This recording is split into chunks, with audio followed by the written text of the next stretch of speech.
Hi, Anna. Thanks so much for joining me on the podcast this morning.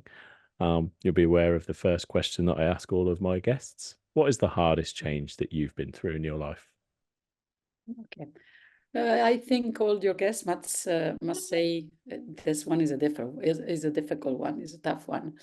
I wouldn't say I had one hardest thing. I think my whole life has been bumpy, maybe because I was willing to, and maybe because I was super open to changes in my life. So for sure, my biggest, really, I wouldn't say the hardest, but my biggest challenge was when I first got pregnant with my first son.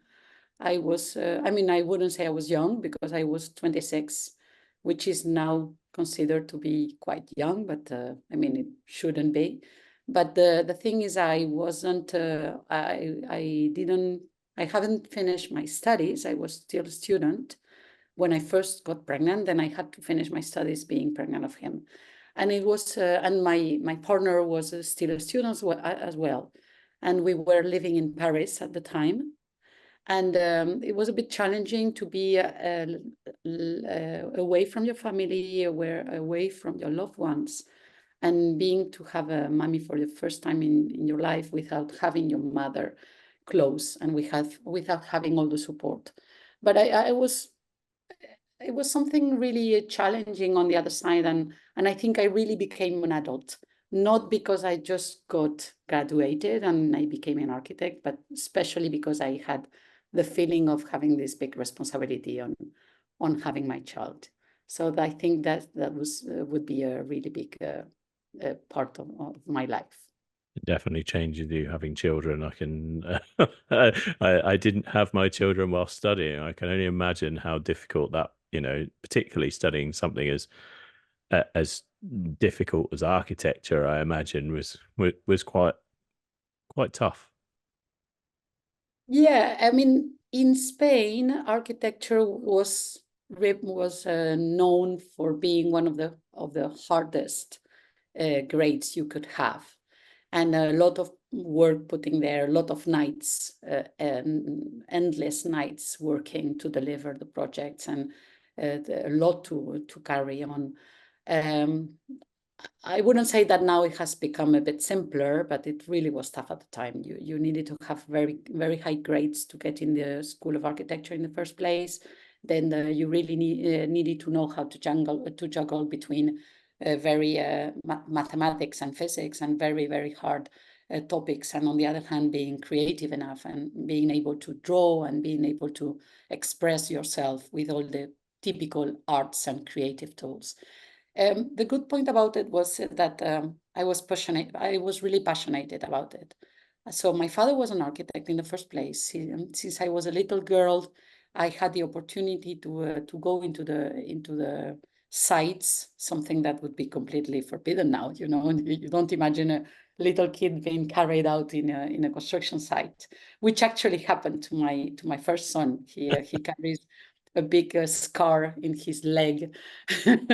I skipped jail for I don't know how I did to skip jail, but it was really interesting. So I really was moved by passion when I first decided to become an architect in the first place. So that was you lead me on to one of my questions. So when I looked at everything you are doing and have done, it's a pretty long list. But I want to go right back to you growing up and what it sounds like you wanted to follow in your father's footsteps and be an architect. Okay, so I don't know how to interpret this long list. Maybe it's because I'm getting old now, so I had the time to do a lot of things in my life. And yes and no. I mean, my father was a really important person for me. He was my mentor. Then he became my first boss, both at the uni and because I became a professor very quick as well. So I became a professor in the School of Architecture in Paris immediately after I finished my studies. And he was my first boss as well in my beginning of my professional career. But when I was really little, I was dreaming of becoming a ballet artist. So I was a dancer, And I started also quite quick. I had the opportunity to really follow a career as a dancer.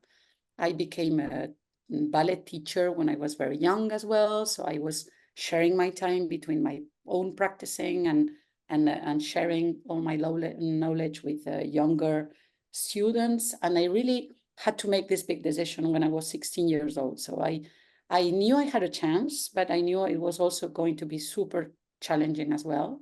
And I need my first big decision, I had to make it when I was only 16 years old. So did what career I wanted to follow. So was I tough enough to follow this artist career and being a dancer and becoming a dancer with all the uncertainties that come with and all the sacrifices? Or for me, the simple path was just becoming an architect, you know. So yeah, I think the pragmatic side of me came and say, okay, so it's going to be great to become a great dancer, but it's going to be something really tough. And on the other hand, it doesn't seem as difficult to become a great architect. So, so maybe I was foolish enough to think that architecture was going to be an easy thing to do. It's amazing when you look back at the age and the maturity that you have to make these decisions with, and depending on how much information you have as well. You know, I always think this about people making career decisions in a pre-internet age where the information wasn't particularly on hand. I do wonder how you look back on that decision, and I'm sure you still think that you made the right decision becoming an architect rather than going into ballet. But how do you, when you look back at yourself at that age, how do you reflect on that decision? I would say sometimes not having all the information is quite a good thing. Yeah. I think one of the main challenges that youngest face, I'm talking maybe here about my own sons. So I am a mother of three, and all of them three are at uni now. So I had to feel what it's being a mother and trying to accompany them on the biggest decision they are going to take to make at that age, which is choosing the first steps of their professional career or their future professional career. So now they have so much information that it makes them very nervous about Mm. what is taking the making the right decision and what is not. I think at my time, maybe we didn't have so many, maybe we didn't even have so many choices. So on the one hand, it seemed to be more difficult to make a decision, but on the other hand, I think it made it easier as well.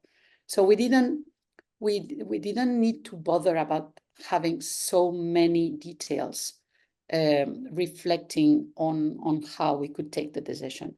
So for sure, I think I made the right call. So all the time, I think it is an attitude as well. So every time in my life that I had to make a call, I assume that the call you make is not about the thing you choose, but about the many things you drop. Here is the tough one, you know. So it's very easy to just commit to the things you have chosen, but you really need to mourn the ones you have just stepped away from. So I think that the biggest maturity, when you need the biggest maturity, is exactly there. When you decide that you won't mourn on the decisions you've dropped and then on the paths you haven't taken. I think that's really good advice, and I think you're absolutely right about having sometimes too much information. You know, I'm particularly an overthinker, so I can sometimes be constantly look for not validation, but you know, in be really confident making a decision. Whereas the big life decisions, you often don't have all the information to know where it's going to take you. So I think that's definitely good advice. Um, I want to ask you about your period studying to become an architect. So you talked about that you were in Paris. So talk to me about your years studying, how long that was, and where you studied. So my years as a student is something I remember with, with so much it was so much fun. It was so many important steps for me on my mature process. So when I turned 18, it happened that both my parents left the country. So my mother moved to Switzerland in a public mission for 5 or 6 years. And my father started to travel a lot abroad, especially to Latin America and Cuba. After a little while, he really moved to Cuba. So he moved to La Habana for several years. So having been I don't know how you say it in English, a single child, no, unique Only child, child, yeah. an only child. So having been an only child, having gone to a private school in which we were kind of really accompanied all the time and really driven. And for the first time in my life, I was completely free. So I joined uni, public uni, 500 people in my class, so many new faces, people coming from all around Spain. And then after 6 months living on my own at my parents' house, I decided to move into one of my friends' apartments. So they were co-living together in a students sharing apartment. So my first step into co-living, my first step into student accommodation. So it was my personal choice to just leave everything that was I had at home. I was super cocooned. I had somebody helped me. Somebody helped me helping me at home to have all the kind of boring tasks and tidying and everything at home, and decided to just leave it on my own as if my parents weren't living in my city. So this was a very again, I mean, it wasn't a tough decision. It made so much sense for me. It was the right call to make. I mean, I didn't want to stay all the time on my own anymore. So when after 6 months spending all my time on my own at my parents' house, after all the parties, after all the silly things you can do when you first realize that you are free for the first time in your life, then you want some order to come back to your life. You want to have your hygiene in your life. You know what I mean? Yeah. So I moved to my friend's apartment, and it was lovely because for the first time in my life, I knew how to cook. So can you imagine me living with 18 years old, and I never had done my bed before? I mean, when I think about it, it's what, what my parents taught me, you know? So for me, it was kind of learning how to cook, learning how to make my week's groceries, learning how to spend my money, learning how to take care of myself, you know, like an adult. And then in 1997, I convinced 4 of my best friends to go on an Erasmus to Paris. And then we decided to go there all together. And it was super funny as well. And then I met my partner and I decided to stay in Paris. And then my parents weren't happy about it. So I had some money that was transferred by my father every month. And the way they found to have me back was to cut me off. And he said, okay, so you'll have to come back home because you are not going to be supported anymore. So I found my first job after being a teacher, dance teacher, and a math teacher. And I found, and so I looked for a job and I started working in Zara in the Champs-Élysées in Paris. I got the best tips of my life working there. And I really, really made the final step I needed to really become totally independent. And I'm interested to know, and we'll come on to obviously all things about design and student accommodation and everything else. But I'm interested. I've got a few friends that are in sort of planning and architecture, and I always ask them about the places they've lived, how that influences them in terms of whether that's in Spain or in Paris, and sort of is that where you found your inspiration from? You know, living in Paris with all this, surrounded by all this incredible architecture, must have been great. I've never thought it like that. I mean, maybe unconsciously, it's something, you know, I have my personal theory is that everything that happens to us on daily basis leaves a print, and at some point in time we don't know when and don't know how this is going to emerge. Sometimes, and most of the time, unconsciously. I wouldn't say my time in Paris. So I spent 5 years living in Paris. So my elder son was born in Paris and lived there for 3 years. And I wouldn't say I was impressed by Paris itself, like this vibrant city it is, and all the culture and everything that's happening in this really, really vibrant and mix of cultures and diverse city. But one thing I remember really, really well is that when I was suffering, everybody was asking me, so don't you miss your country? Don't you miss the nice weather? Don't you miss the beach? Don't you miss the sea? Because, I'm from Valencia, so my city is a really nice city, a really great place to live. Actually, somebody told me the other day that ChatGPT, and when you ask at ChatGPT what's the best city in the world for living, it comes with an answer. It's Valencia, so it's definitely my city. And I knew that the last week from a couple that is moving from Miami to Valencia after having asked ChatGPT what the best city to live is. So sorry for the brackets. But what I totally remember is that what I was missing the most was the lack of light. Okay. So it was not about the weather. It was not about the cold weather. It was not about the rain. It was about the light. What I was missing the most was the light. So I think that is something that definitely impacts on the way I design my project. So trying to create these very incredible atmospheres that is going to impact on everybody's well-being, because architecture is definitely influencing the way we live, the way we express ourselves, the way we relate to each other, the way we behave. So yeah, maybe light is something that is definitely coming from my time in Paris. Okay, and before we get into all of the different things that you are doing, if I ask you to describe what you do, how would you describe that to the listeners? Okay, so I would start by saying that I do what I love doing. So I work like a mad.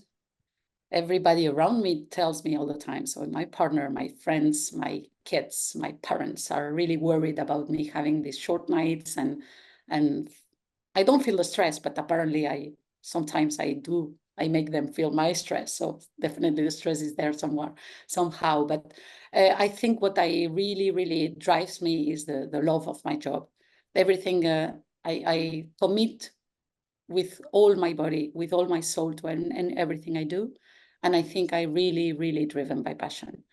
So I love being an architect. I love being a teacher at uni. I love being a startup founder. And I think all this passion and all this love and all this, I feel okay with uncertainty. I feel okay with unknown. I'm not easily afraid of stepping in an unknown path. So I think this helps me to take whatever the life brings to me and just take it and move it forward, and no looking back, never. And one thing that, well, you were recommended for an episode by Chris Holloway from UK. So I have to talk to you about student accommodation and student housing and design. So I wonder if you could tell me about some of the student housing projects you've been involved in. Yeah, sure. It was a bit of an accident, me working in the student accommodation. I mean, it was not something that was planned before. Student accommodation industry is quite new to Spain. It's very old in UK and other countries, but it's quite new to Spain. In Spain, the kind of buildings we had that was ensuring these student accommodations were mostly related to a religious corporations that were offering this kind of accommodation, and dormitories that had nothing to do with our modern assets. So like they're more like 4-star hotels in which you can really would love to go back to your student life and spend those lovely years there. So the first project happened in late 2016 with a British fund that was interested in expanding their activities in Spain, in Iberia concretely, not only Spain and Portugal. And I had this opportunity to look for an opportunity for them, and I discovered an existing building in Valencia that was abandoned for some years, and it was an office building. And we had this opportunity to be not only in the selling process but also involved in all the project. And we learned a lot about it. I wasn't really free in the first project, so I had a lot of impositions coming from the British fund and the operator and even the interior designer. But we learned a lot, and we made something that was really incredible. So being able the fund bought the building in December 2016, sorry. And we ended up opening to the public, the first students coming on the 1st of September 2018. Wow. For a 400 beds asset, including all the permits, all the construction, all an integral refurbishment, a hard refurbishment, and all the FF&E installing. So it was something really incredible when you take under consideration that in the city of Valencia, just getting a permit can take 3 or 4 years. Wow. So in 19 months, we were able, from the buying of the building to delivering, to deliver something that was really incredible and was really completely a make changer and a revolution to the student accommodation industry. And then I got very lucky because this first British fund saw something in me, and then they decided that an ongoing project that was about to start in Granada, with a project from another architect, they decided that they gave it to me, and they gave to me the opportunity to start from scratch. And we built there a really amazing building. And it was something, so I got the opportunity to convince them that building a student accommodation asset with a really controlled, with a really high control on the cost side, didn't mean to build a boring Sovietic looking like anything type of architecture. So I had the opportunity to convince them that we could build something that was really amazing from the architectural point of view, that was going to bring a lot of value back, because ultimately the students are going to feel something that they weren't able to feel in a common building, and we could do it without necessarily putting more money on it. So we were very lucky. We were able to build a couple of buildings in this narrative. And then the new projects came with a total liberty of being able to just think about anything and being approved. So one of the nicest projects we recently completed was in North Madrid. So here's when I invited Hugo to become the operator, because initially the building was supposed to be operated by a different brand. So I presented Hugo and Chris to the fund, to the developer, the owner of the building, and say, okay, guys, I've known these people. I like a lot how they work. I think they can bring a lot of value on what we have just built here. So for them, it was a bit challenging because they had to step on a building that wasn't conceived under their white book. And Chris can tell you that I'm very reluctant to just apply what I'm told to. So I was very, I was fighting all the time when I wasn't totally on the same page. But we did an amazing job together. And the best way to acknowledge that it was an amazing job indeed that it is that only a year after the opening, only 10 months after the opening, this asset was reevaluated in order to get refinancing, and the value attributed to it was quite multiplying by 3 the ticket of the cost of the building. So this is the kind of moment when the owner calls you and say, what an amazing thing you've done there. Everybody's speaking about it. Everybody's kind of using it as the best example, the best in class. And then you see that it was worth putting all the liberty on you and just allowing you to do your job without being afraid of the architect being too, spending too much money, or being too kind of, using the freedom at the service of the owner. So I think this is one of our best points and strengths. What made that stand out? Because often, certainly in the UK, a lot of the student accommodation looks very similar. Now, that's not just me generalizing, because in certain cities you don't have a huge amount of land to play with, therefore you are quite restricted in what you can build. But I would say there is a lot of student accommodation, not all, in the UK that is very similar. How is that project that you were talking about? How did you try and do something more differently? What's different about it, I guess? Yeah, I mean, what makes it very different is you have the shape, so the layout. It's like, like a sideral donut, just that has landed in the middle of a land that was covered with trees in the first place. So the shape is pretty funny, and it was pretty amazing, because the first time the owner came for a visit there, for sure everybody was a bit stressed on how we would be able to build this very funny shape within the budget, and how it made it more difficult from a technical point of view, and so on.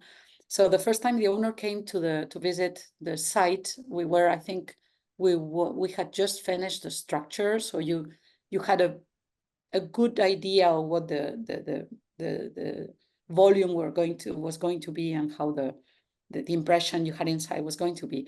And it was pretty funny, because after a while, and I think we had already started some of the partitions, so that we could go inside some of the rooms and so on.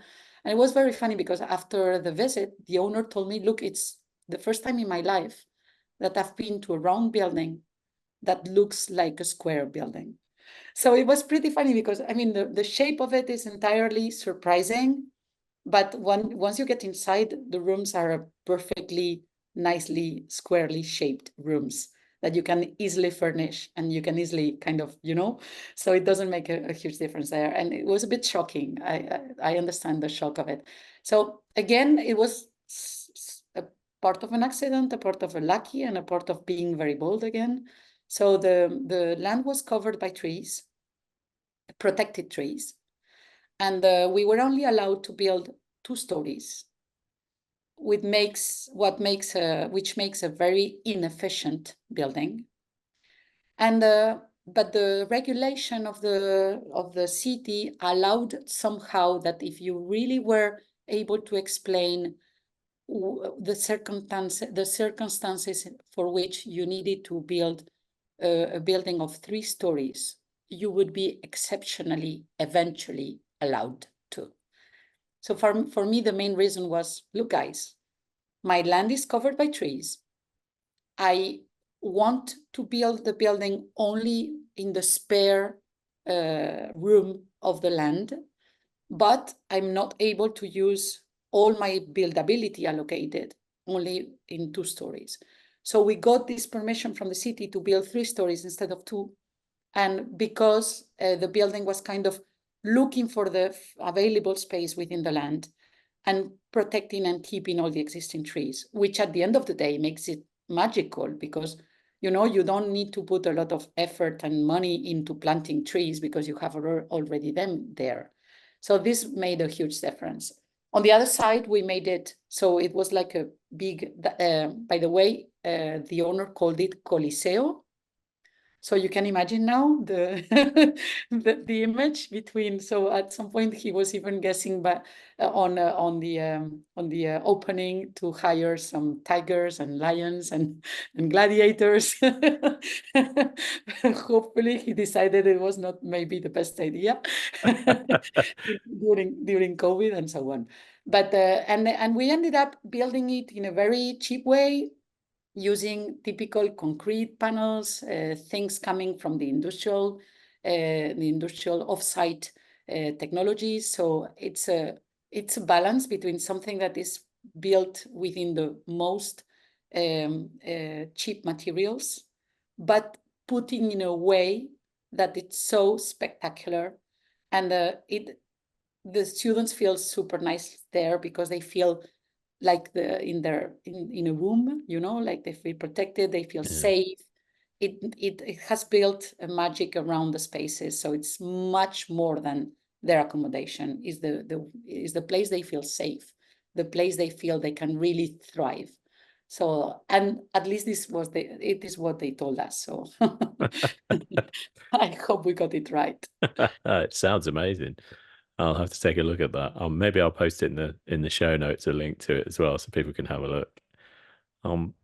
One thing I'm interested in is, well, it's something you said which sparks kind of interest around climate change and ecological considerations. So you said that economic viability and ecological responsibility can go hand in hand. And I wondered how you can balance that, because from my point of view, which is around design and building student accommodation, which is certainly not as broad as yours, is that building communities and student homes, if you want to do that in particularly an ecological responsible way, is expensive.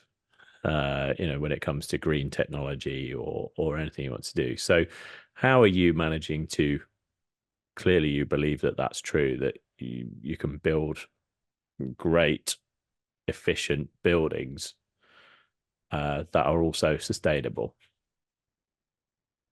Okay, so maybe I don't know if the word polemic makes any sense in English. Yeah. But maybe I'm going to be, it's my moment now. Now, I would say, I think the problem is how we've tagged what sustainable is. So in my very humble opinion, there's a lot of lobbying and political decisions that has driven us to understand what is sustainable and what is not, because somebody has decided before us what is considered to be sustainable and what is not. And we don't have any control on that. And we know, and it's very easy to guess, who has all the interest on having some way of thinking on sustainability and what they don't want us to think that could be sustainable. So in my opinion, first of all is, as I said before, so there's a regulation, somebody has decided what is supposed to be sustainable and what is not. I'm not necessarily 100% about that. In 2007, I started my own PhD when nobody else was talking about sustainability. And my PhD in 2007 was titled Sustainability in Architecture is a State of Alert. So it was a statement of, okay, guys, we don't know enough about this yet. So please don't run into conclusions that may compromise what is going to be the future of construction for all of us. So first of all, I would say, for example, there's a lot of debate, for example, now on EV, on electrical vehicles.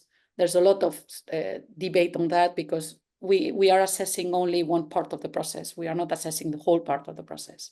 We are not assessing how those EV are built, what materials are put on them, what is going to happen with them when they are not functional anymore. So we are only assessing one part of the process. And the risk of doing that in the architecture is very strong as well. And the risk of putting tax on everything is very high as well. For example, let's take wood. Wood is very trendy now. It is, I guess it is in UK, it is in France, it's starting to be in Spain as well. Are we sure that we can provide as much wood as we would need if everybody was immediately turning into wood? What other things relate to building in wood? Are we really taking under consideration the whole cycle? Are we really taking under consideration everything that relates to everything? No?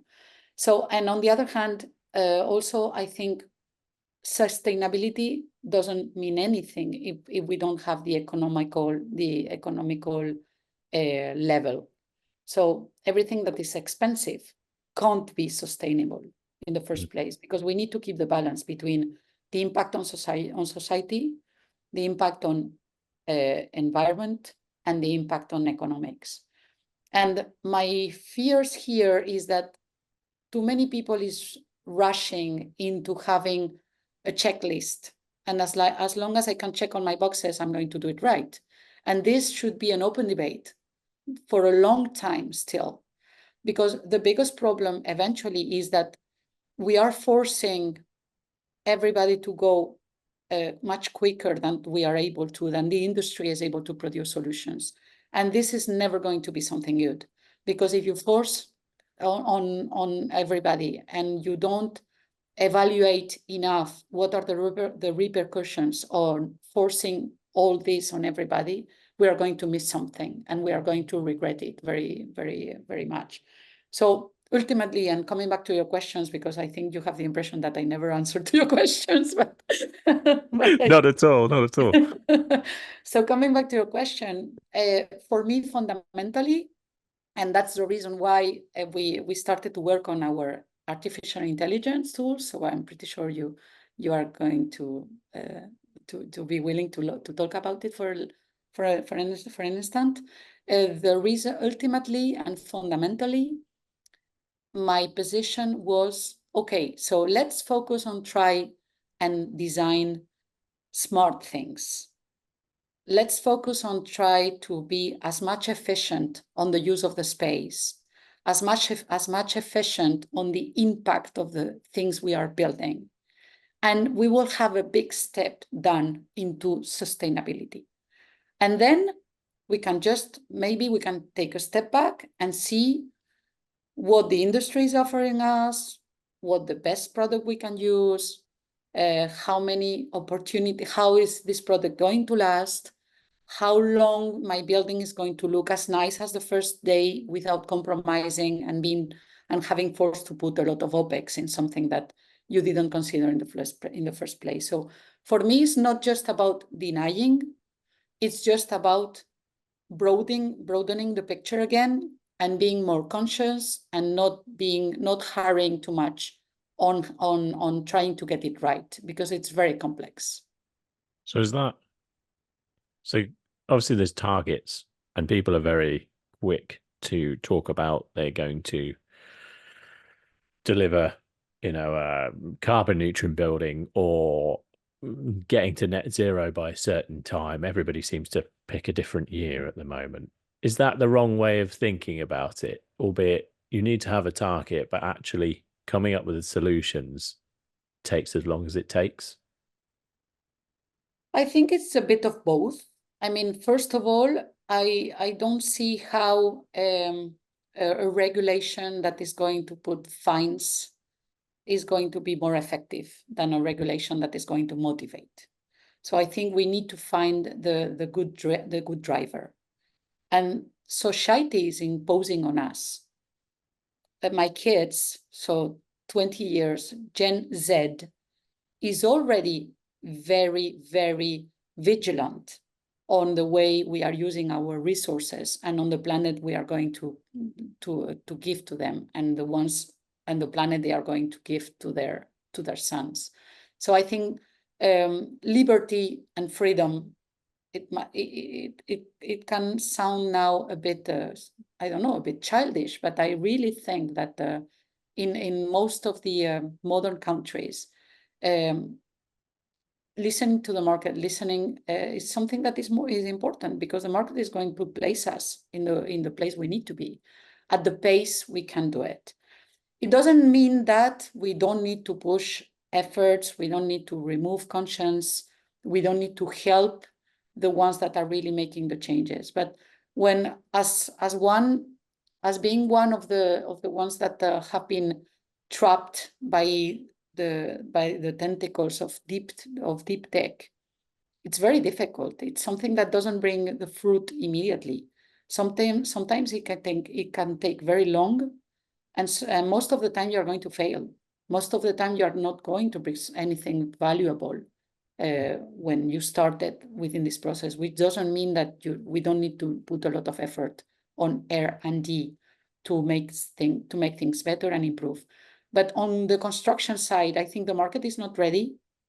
At least, for example, in Spain, we are struggling a lot with digitalization, with industrialization, because the industry is simply not ready to deliver everything we need. So I know a bit about the 2030 agenda in UK, and how the government is imposing on everybody to meet these net zero requirements by 2030, and how the industry is knowing that they are not going to be able to meet the requirements by 2030. So maybe the government will be less, so maybe they will just lower down the expectations. And it's very nice that everybody has tried to meet the requirements, and definitely acknowledging that it's not that easy, and there's a lot more that needs to be considered and put in place in order to get there. So definitely something that is complicated, which doesn't mean we need just to look the other side, but we need to take under consideration that there's necessary a balance between the effort and the outcome. So you do a lot of teaching from what I've read. Yeah. I'm interested to know more about your teaching and what things you are teaching at the moment. Yeah. Okay, so as I told you before, I became a teacher nearly the day after I became a graduate. So my mentor told me one day, so you stepped out. So I don't know how to translate this in English, but he said something, and he said it in French, so I need to translate from French to English. So he said, you got out through the door and you stepped in through the window. So it's kind of, I really didn't leave the uni for a day. So I think for me, teaching is my own personal service to society. So it's a bit of getting back what I got myself. So it's my personal kind of responsibility to share my knowledge with younger people, to have this place where we can debate, where we can think together, when we can just dream of changing the world, which uni should be all the time. So for me, it's something like my personal responsibility towards society. On the other hand, I enjoy a lot being surrounded. So I must say that when I became a teacher, half of my students were older than me. So can you imagine the first time I stepped into a classroom in a French uni, being a woman, so being a girl, being Spanish, and on the top of that, being younger than my students. So this, I think, it got me ready for anything in the future. That definitely sounds scary. I'm not sure I could stand up in front of a group of students here. One topic you talked about briefly as we were having a conversation is AI, and you are heavily involved in AI in design. And it's a subject that I am interested in, but have to say I don't know a lot about. So I'm hoping we can talk about this a bit more. So talk to me about the work that you're doing in AI at the moment. Okay. So the work we are doing in AI, I would say, again, was an accident. So when we started, I started with Nidus in 2019, 2020, and we didn't know we were doing AI at the moment. I mean, nobody was talking about AI.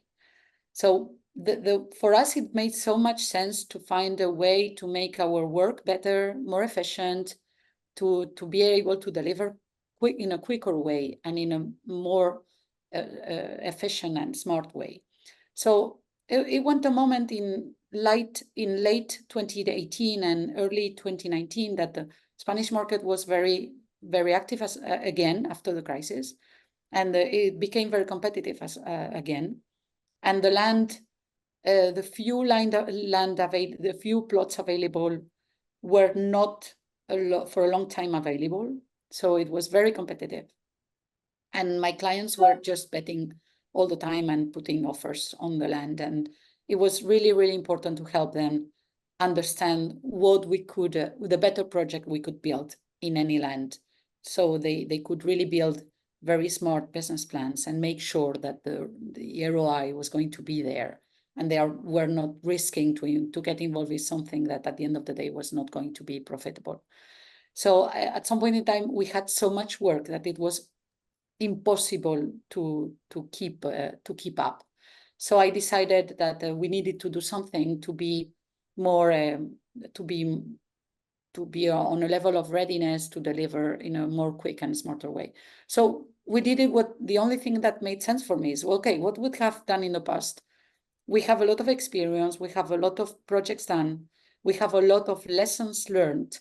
So let's try and put all this data together, try to learn from our projects, from our successes, our failures, try to pick the best choices, try to put this together and have a kind of toolbox that is going to allow us to be more responsive on any new project. So we started, like, now everybody talks about data, and we started to do it in 2018 or 2019 when nobody was talking about AI. At the end of the day, what's AA? What's AI? AI, yeah, artificial intelligence. So what's AI? AI, it's nothing but using software to emulate human intelligence. As simple as it sounds. So the only thing you want from AI is to do your repetitive work, is to do the work in which you don't add any human-specific creative value. It is true that AI has evolved very quickly. It's not something new. It started roughly in the 50s. And we are surrounded by a lot of tools using AI, from cleaning objects to your telephone is full of AI, even before ChatGPT surprised everybody going together with Apple, which was something amazing that happened to us last week. But even before that, we were surrounded by a lot of AI-driven tools. The difference is that the common industry never thought about having proper, specifically tailored design AI-driven tools helping our task, and even less in the real estate industry. You may remember that the real estate industry is very reluctant to changes, is very reluctant to disruptive technologies. So we kind of like doing things the way we've done it for ages. So real estate is not an industry of diving into innovative and cut edge breaking technologies. So we knew we had a big barrier there. But on the other hand, as we did it from a very humble position, not willing to make anything but helping to solve our main pain, our main problem, we started to do it in a way that immediately we could identify how this was able to help us. For example, We've just finalized a very nice big scheme in Salamanca, nearly 1,000 beds, which is going to be operated by Yugo. So it has been started being operated by Yugo because it's already in the market. And if I can tell you that we were able to deliver the blueprint, what you guys call in UK RIBA 1. We were able to deliver RIBA 1 for a project of 912 beds in 24 hours. Wow. With also a symbolic architecture, not just this kind of square and boring way of putting all the rooms together. It was really a kind of a colonizing the site type of architecture. And we were able to deliver the blueprint in 24 hours. And what I can tell you now is that after having completed the construction, the client hasn't even lost one of the bedrooms we were featuring. So the mix was there, the project was there, the business plan was perfectly, certainly adapted to a real project that we were able to deliver. So what would have taken us with the traditional methods 4 months, we were able to do it in 24 hours.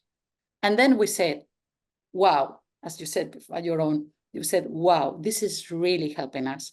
So how can we use our time in something that adds much more of value than just putting all these Lego pieces together and making thousands of different scenarios with this big uncertainty of, I am getting the best project, I am getting the most optimized project, or I'm just getting the project I can get in the frame time I am allowed to. So this made a huge difference. And now we are about to put it on the market. So we are going to sell the solution so anybody can use it.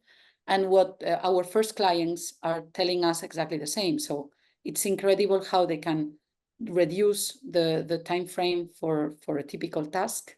But it's not only about the time anymore, it's about the efficiency. So we are improving the project. We are able to get between 3 and 50% more rooms than in the traditional way. And when you convert this into, as we were talking before, affordability, sustainability, profitability, it goes all together. So yeah, definitely AI is something that we should be considering. I mean, you managed to design a 1,000-bed building in 24 hours using AI. That just blows my mind. And that's incredible. I think the other part of that is there's a lot of fear about AI being, and I think you referred to it as people, some people think of it as a job killer, particularly in real estate. If you can design student accommodation buildings that are sustainable, incredible, achieve the right density and everything else in 24 hours, before, like you said, that was taking months and people working on it. Should people in real estate be worried that AI is going to take their jobs?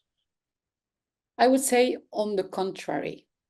So for us, I mean, I haven't fired any of my team. On the contrary, the team has been growing, and we are quite the double people of we were at the time we started with that.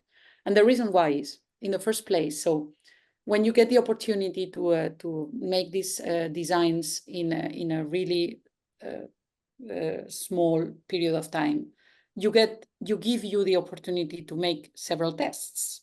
So you don't deliver just one scenario. You don't just deliver one example of the project. You can just work with several scenarios. You can help the client to work with several mixes. You can help the client to study different ways of approaching and creating value on the project, which is something that was unthinkable before. So on the one hand, it's about bringing value to the picture. It's about taking out the repetitive tasks that are boring, that are source of human errors, because the biggest way of committing errors is when you are just doing repetitive tasks, because you completely lose it and your mind is away. And so, in my opinion, it's not about dropping jobs. It's about dropping tasks. So what we need to think about is that, first of all, AI is something that ultimately will allow us to work less and spend more time doing the things we love doing. Gathering with friends, with family, our kids, our partners, traveling around, playing music, dancing, whatever you love to do. And this is going to give you a lot of energy as well when you go back to work, because all your inspiration, as we said before, comes from the emotions you live on your free time. So, as I said before, we should be aiming to use AI to rebalance the time we spend at work and the time we spend out of work, first of all. Secondary, as I said before, it's not about jobs, it's about tasks.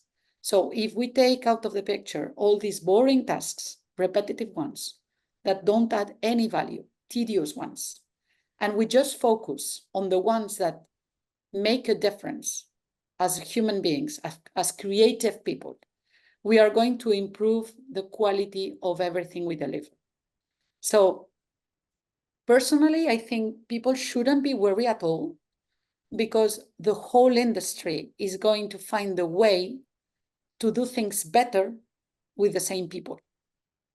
But the things better. For example, one of our clients was telling me last week that since they are using our tool, they have increased by 300% the number of plots or sites they are able to study. Wow. They haven't fired anybody. They just have a major opportunity to go across more sites and being more responsive and having more certainty when they really commit to buy one of those sites.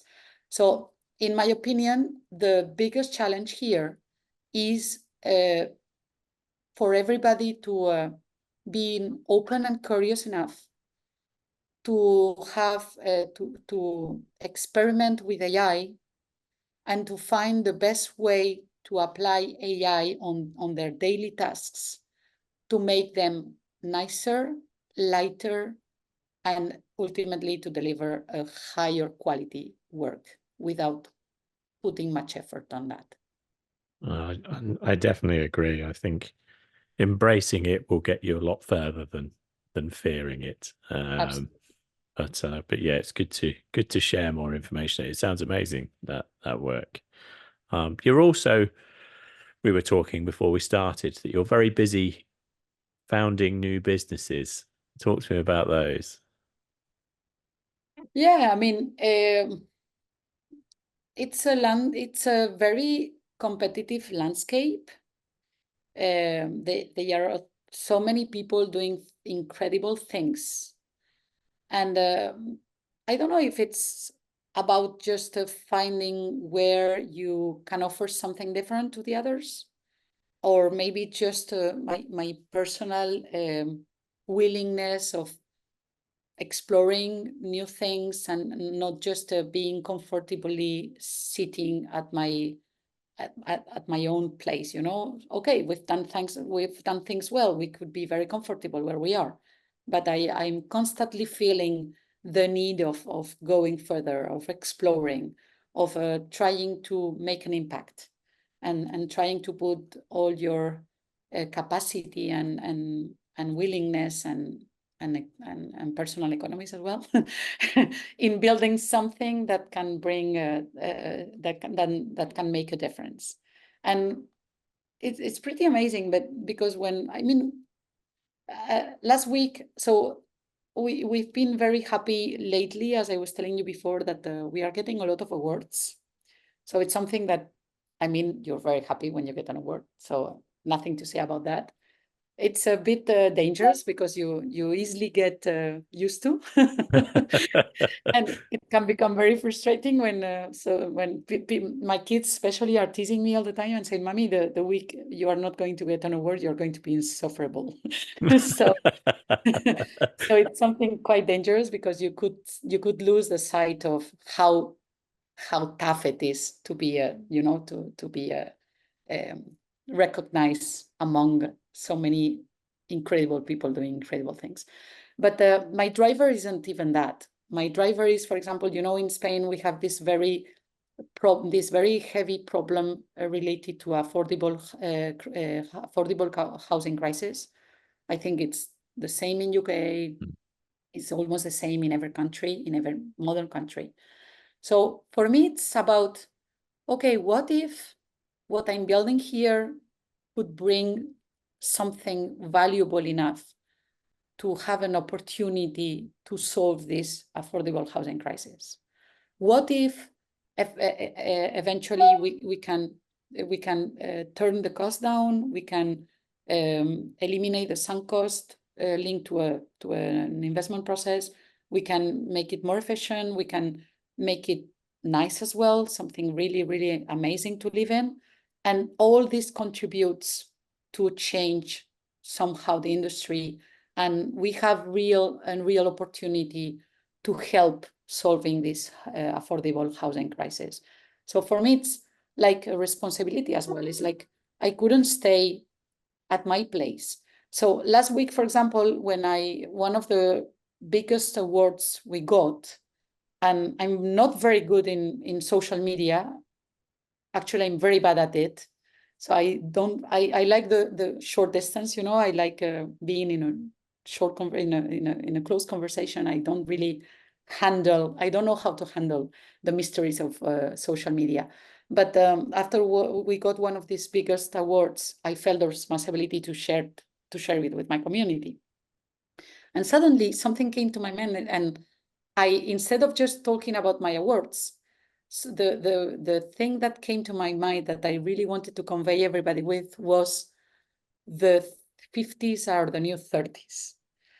And my message was, okay, I've reached a moment in my life in which I could even retire. I mean, I have everything I need. My kids are almost professionals themselves. I have everything I need. I could stop working, really. I could really stop working.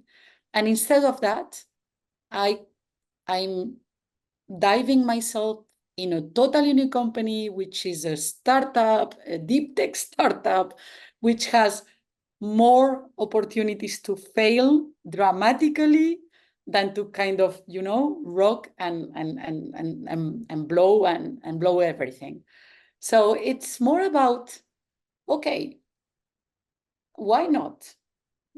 The life has given me this opportunity to start again, like if I was a young professional taking the first steps of my career. So maybe I don't know. Maybe I can't just I can't keep tight, and I need just to move around all the time. I don't know. Maybe it's about that. It definitely seems like it. I don't know how you find the time, but yeah, saying why not, I think we could all do with a bit of that rather than not taking on new opportunities. We've come to the quick fire round questions now. So the first one is, if you could change one thing about the world, what would it be? Definitely education. I think education is the first step for anybody to have all the opportunities in the world. Okay. And what advice would you give to someone who wants to change direction but doesn't know where to start? Be honest with themselves. Try to find very deep in themselves what they love to do and what they are very good at.